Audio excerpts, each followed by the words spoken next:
ज्ञान कसं पाहिजे? बरोबर ज्ञान पाहिजे. बरोबर ज्ञान नसेल तर सुख लाभत नाही. ते ज्ञान हे बघा, सत्ता ज्ञान, गुणमय ज्ञान, प्रत्येक गोष्टीची ज्ञानच आहेत की. इतिहासाचं ज्ञान, भूगोलाचं ज्ञान, गणिताचं ज्ञान आणि हे सत्ता ज्ञान, ही सर्व ज्ञान ज्याच्यातून प्रगट होतात ते सत्ता ज्ञान. हे बघा, घरामध्ये 15 माणसं असतील पण त्याच्यात एक हेड ऑफ द फॅमिली असतो, प्रमुख, की आपल्याला पटलं तरी त्याने हो म्हणल्याशिवाय करता येत नाही. आता बोलणं कळलं का? काय असतं? त्याने हो म्हणल्याशिवाय. मुलगा येतो म्हणला, आई जरा मला ट्रिपला जायचंय. माझं काही नाही बाबा, त्यांना विचार, त्यांना विचार, कारण तो प्रमुख आहे. तसं ज्ञान अनेक आहेत, पण या ज्ञानामुळे सर्व ज्ञान चालतात. ते ज्ञान म्हणजे सत्ता ज्ञान. आणि म्हणून आजचा दिवस सेवितो हा रस. कशाचा रस सेवन करतो? तर त्या ज्ञानाचा. कशाचा रस? ज्ञानाचा रस. ते कळलं पाहिजे बर का. नाहीतर काय हो, इतकं कठीण सांगितलं की आमच्या डोक्यावरून गेलं. बरं झालं डोक्यावरून गेलं, डोक्यात नाही गेलं. काय? अरे बरं झालं ना. ते ज्ञान जेव्हा डोक्यात जाईल तेव्हा जग तुझ्या पायावर डोकं ठेवील.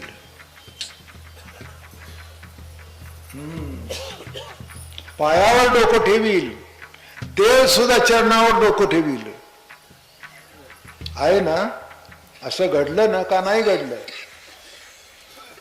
अहो, जिजाबाईच्या पायावर डोकं कोणी ठेवलं? पांडुरंगरायाने ठेवलं. जिजाबाई ज्ञानी होती का? नव्हती. नव्हती का? होती. किती होती? तुम्ही सगळे मिळून एका ठिकाणी घातले आणि ती एका ठिकाणी घातली तर तिथंच चागडजड जाईल. माझं म्हणणं कळलं? काटा मोडला जेव्हा पायामध्ये, काय घडलं? तिने काय रामकृष्ण हरी भजन केलं का? का विठ्ठल विठ्ठल म्हणली? मेल्या मोडद्या. काय अभंग, काय शब्द रचना. मेल्या मुडद्या. अरे तुकाराम महाराज म्हणले, आता ही मेल्यान मुडद्या म्हणजे आला म्हणे पांडुरंग, त्याच्याशिवाय ही काही कुणाला म्हणायची? धावत आले म्हणाले, आवल्या कुणाला म्हणतेस? कुणाला म्हणणार आहे? ज्याने माझ्या संसाराचं वाटोळ केलं त्याला बोलते. अगं आवले, काय वाटोळ केलं? हे तुम्ही विणा गळ्यात घालून भजन करताय ते वाटोळ केलं. काय गंमत आहे हो. देव म्हणले, आवले महाराज, अहो आवले महाराज असं करू नका, आम्ही उपाशी राहू. तुकोबारासारखं प्रेम, तुकोबारासारखं भजन कुणाला करता येत नाही. तुकोबारानं नुसतं विठ्ठल म्हणलं की आम्ही उभे राहतो. काय त्याच्यात ताकद आहे? म्हणून विठ्ठल गाऊ, विठ्ठल ध्याऊ, विठ्ठल आमुचे जीवन, अगम निगमाचे स्थान, विठ्ठल सिद्धीचे साधन, विठ्ठल ध्यान विसावा. विठ्ठलाचं स्मरण केलं की तुम्ही लठ्ठ होता. काय म्हटलं मी? शब्द कसा आहे बघा की तसंच आहे. विठ्ठलाचं स्मरण केलं की तुम्ही लठ्ठ होता. का? काहींच्या बाबतीत बायको बरोबर नाही म्हणून लठ्ठ होतात, काहींच्या बाबतीत नवरा बरोबर नाही म्हणून लठ्ठ होतात. काही किटकिट नाही. पण ज्यांच्या बरोबर दोघही वारीला आहेत तो संसार सुखाचा. दोघे वारीला आहेत, त्यांचा संसार अत्यंत सुखाचा. अहो काय मजा असते बायको वारीला आपल्यावर असली की. ती खाण्याची पिशवी वागवते, बस्कर वागवते, इकडे तिकडे गेले की ह्या घ्या काटे रुजतील, रेशमी काटे काढून देते. अगं किती आणलेस? 4. अगं 5 जण आहेत, ठेवून दे. अहो मग ते काय करू? पुढे गेल्यावर दे. आता मला संसारातली हुशारी आहे ही. काय तसं देऊ नकोस मला, मला अवघड जाईल. हो ते कधी देतात का? अगं तसं नसतं. कसं काय विठ्ठलने आपलं बरं केलं? अगं आवले तसं नसतं. कळलं का? काय बरं केलं? संसारात काय का? अगं आवले काय नाही आपल्या संसारात. आपल्या संसारात एक विठ्ठल आहे, बाकी काय पाहिजे तुला?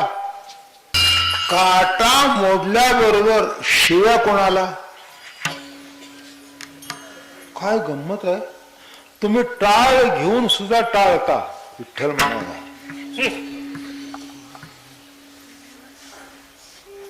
बोलणं कळलं का? टाळ गळ्यात घेऊन सुद्धा तर शेजारचा म्हणून काय सांगतो, विठ्ठल विठ्ठल चालू आहे. आता काय विठ्ठल विठ्ठल चालू आहे, काय म्हणायचं काय नाही, विठ्ठल विठ्ठल म्हण. काय लक्षात घ्या. आणि तिला काटा मोडल्याबरोबर आटे विठ्या काळ्या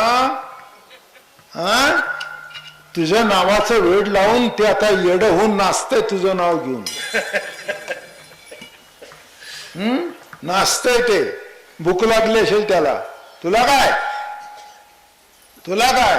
पुन्हा आमचा नवरा विचारतो, आवले विठ्ठला करता भाकरी आणलीस का?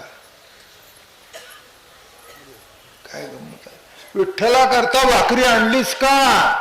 आता काय उत्तर देऊ म्हणून हे विचारणं. मग तुकोबारांनी द्यावं. मग आपला नवरा असाही उपाशी तसाही उपाशी, त्याशिवाय आणखीन एक भाकरी घाला त्याच्या नावाची. गेरे इट्या तुम्ही नका देऊ तुमची, मी आणले त्याच्या नावची. तुकोबाराय म्हणायचे खडेबिडे घातल्यानेच ना जास्त त्याच्यात. खडेबिडे घातलं नाही ना, कारण तुझं त्याचं वैर आहे, तुझं त्याचं वैर आहे. पण म्हणली बघा की वैर असून सुद्धा मी हाक मारल्याबरोबर येतो. वैर असून सुद्धा मी हाक मारल्याबरोबर येतो. आता आवले तू आवली आहेस, माझी कथा निराळी आणि आवले तुझी कथा निराळी. काय कौतुक आहे. हा वारकरी संप्रदाय बघावा. असं म्हटलंय का की एक नागपुडीतून श्वास वर घेतला आणि दुसरा सोडला, प्राणायाम केलं देव आला? काही केलं नाही. आमच्या विठ्ठल नामस्मरणामध्ये प्राणायाम होतं, सर्व होतं, सर्व काय होत नाही. आता हे नाचतायत उडतायत, सगळा व्यायाम होतो. काय एक लक्षात ठेवा, त्याला योग म्हणू नका, एक्सरसाइज म्हणा. नको त्याला अष्टांग योग नाव ठेवायचं. व्यायाम मी सुद्धा करत होतो, 300 बैठक मारत होतो. जो बघत नाही का अजून सुद्धा कसा आहे, 88 वर्षी. 88 वर्षी माझ्याकडे बघितल्यानंतर माझ्याशी कुस्ती खेळायला कोणी येणार नाही. माणसं म्हणतील हा पेलवान 88 वर्ष जर असा तर 28व्या वर्षी कसा असेल.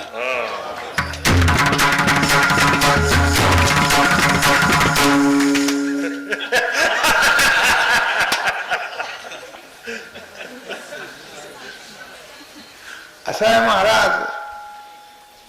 भजन काय कीर्तन काय हे आमचं जीवन आहे. भजन झालं, दादा महाराज रोज भजन करायचे. रोज सुरुवातीच्या काळामध्ये रात्री भजन, रात्री 1 ते 6, पहाटे 6 पर्यंत राम कृष्ण हरी नुसतं 6 महिने गायलं. जय जय राम कृष्ण हरी, जय जय राम कृष्ण हरी, जय जय राम कृष्ण हरी. किती महिने? 6 महिने. माणसं म्हणाली अहो किती? नाही नाही म्हणाले, राम कृष्ण हरी फुलला पाहिजे. राम कृष्ण हरी शब्द राहता कामा नये, राम कृष्ण हरी मंत्र राहता कामा नये, राम कृष्ण हरी फुलला पाहिजे. म्हटलं की आपल्या अंगावर काटा उभा राहायला पाहिजे. म्हणून राम कृष्ण हरी जय जय राम कृष्ण हरी जय राम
काही करायची गरज नाही. जय जय राम कृष्ण हरी, जय जय राम कृष्ण हरी, जय जय राम कृष्ण.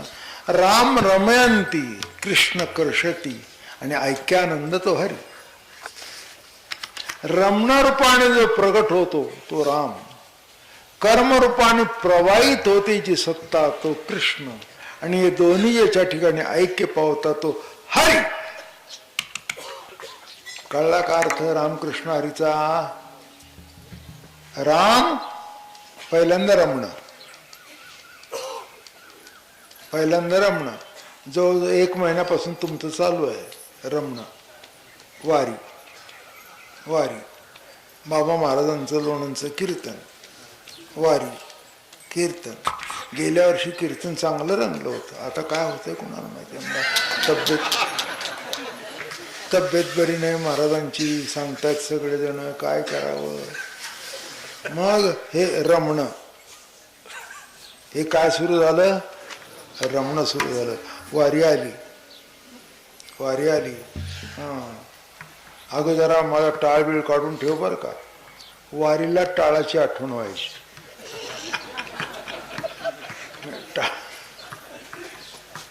टाळाची आठवण केव्हा व्हायची? अगं तो टाळ कुठे ठेवलायस? आता मला काय माहिती गेला वारीला तुम्ही कुठे ठेवला. मला असं वाटतं काही का असेना वारीच्या वेळेला का होईना टाळाची आठवण होते. सुरेश भाऊ माझ्या नुसतं पुढे बसू नका, पुढच्या वर्षी टाळ घालून नवरा बायको वारीला या. दोघा भावाची जोडी, त्यांच्या बायकाची जोडी, तुमची बहीण, अशी एक ओळ तुम्हाला देतो लावून, म्हणजे बरं पडेल. माझा आशीर्वाद तर नाही. हे बघा संसारात आशीर्वाद म्हणा, इथे आशीर्वाद म्हणायचंच नाही, आहेच आहे. विठ्ठल नाम ज्या दिवशी तोंडाला आलं त्या दिवशी समजावं आज आपल्याला आशीर्वाद आहे. पांडुरंगाचा आशीर्वादच आहे. रामकृष्ण आणि मुखाला येणं हा देवाचा संताचा आशीर्वाद आहे. रामकृष्ण हरी विठ्ठल केशवा मंत्र हा जपावा सर्व काळ. मग वारीच्या अगोदर रमणं सुरू झालं. अगं ते धोतर बित्र काढून ठेव बर का.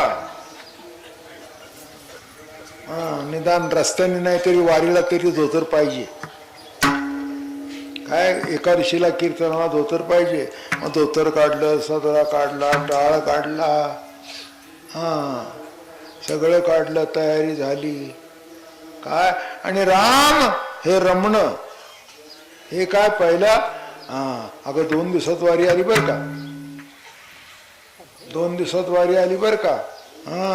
आळंदीला प्रवचन असतं चिन्मय महाराजांचं, मग कीर्तन असतं, जायचं बर का. तू येते का ग? जा तुम्ही तुमचं ते परमार्थ. अशी जर बायको आपल्याला मिळाली तर म्हणावं आपल्या जन्मजन्मांतराचं पुण्य फळाला आलं.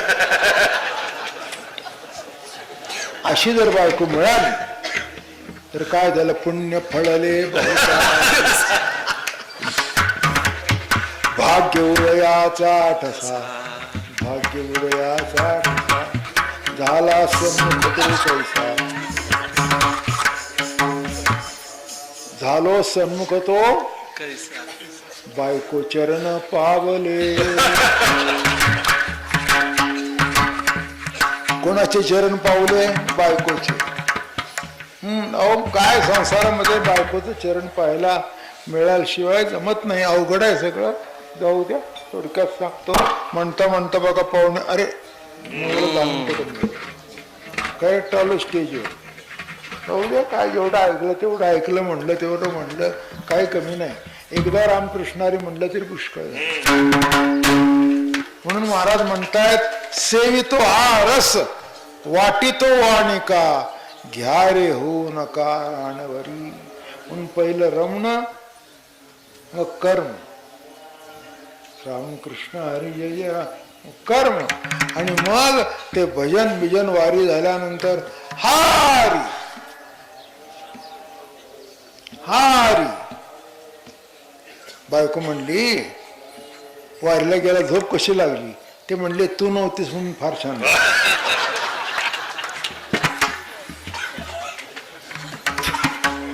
मी तुम्हाला कोणाला म्हणत नाही, नाहीतर आमची ही बाजू कमी होईल पुढच्या वर्षी. महाराज आम्हाला बोलले म्हणून नाही, तुम्हाला, तुम्ही तशा बायकाच नाही, तुम्ही फार चांगला आहात, तेव्हा मी तुम्हाला काही बोललो नाही, ते माझं मनावर घ्यायचं नाही. असो